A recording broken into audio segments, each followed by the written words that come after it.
Welcome to my fourth episode. Thank you for staying tuned to those that have been sharing my podcast. I really appreciate you. So, you guys know I've always talked about my experiences and how this has impacted my world.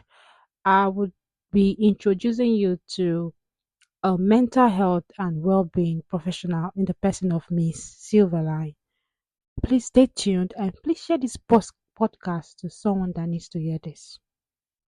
I'm delighted to be on this podcast, on this episode, especially the topic means a lot to me as a well-being and mental health professional. Um, I've, I've supported a lot of people through enabling themselves to look after their mental health, which is very important. I don't know. I think we've all know the saying that goes if you can only support someone else when you yourself are well. Imagine having not having a good mental health, and then you're put in place to support someone else. It could be your family, it could be your spouse, it could be your children. You know, we all need to look after our mental health. That's and have a good well-being lifestyle. Do things to enable a good mental health. Speak up to people. Ask for help. Don't die in silence.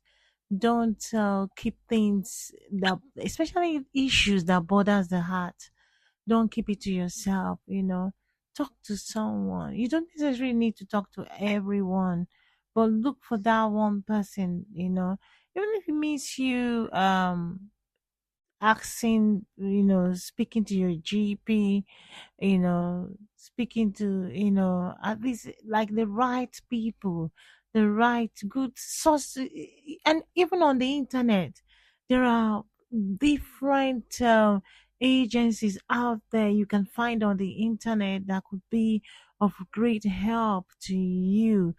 And also, on the other hand, if you're a religious person, you're a Christian, you're a Muslim, you know, you could, turn to your God. You could speak to God. Like, why I'm a Christian.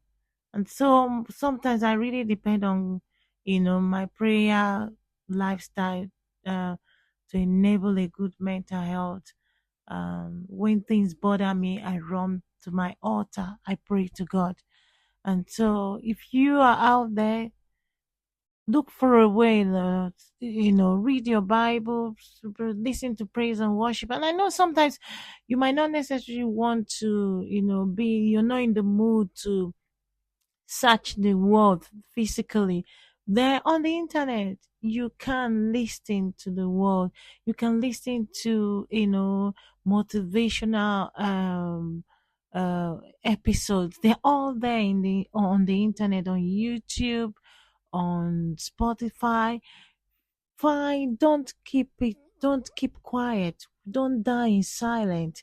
Reach out to someone, find the material, speak to someone. It could be just a word that could help your mental health. And also, another aspect of looking after yourself, well-being. Sometimes I have patients coming to the service where I work, to see me for one-to-one. And one thing I can tell, especially the women, one thing I can tell them is sometimes they say to me, "Oh, Silva, I'm unable to sleep. I can't sleep." And trust me, some of them on some antidepressant medication. Just I say to them, just have a quick shower at night before going to bed. It will help you sleep, and that's a good practice for our well-being. We need to look after ourselves. We can't depend on medication all the time. Little things like shower, change your beddings, you know, little things just around, or clean your home, clean your home, just, little things that round us that can just help us, help our mental mind, our state of mind. And, I mean, like, I'll be happy to come back again. This is just me, just out here encouraging us on our mental health. Look after your mental health. Seek for help. Don't die in silence. Speak to someone, and pray as well. I hope these few words uh Thank you, Miss Silverline. You've really impacted everyone that I've heard, and I hope this word is being put to practice. Thank you for this time you've shared your thought and as well as your own experience with us as mental health and well-being specialist. Thank you so much. I appreciate your time with us today. Please share this podcast to reach out to someone that needs to hear this. And I will see you guys on the next one. Thank you and love you as always. Bye for now.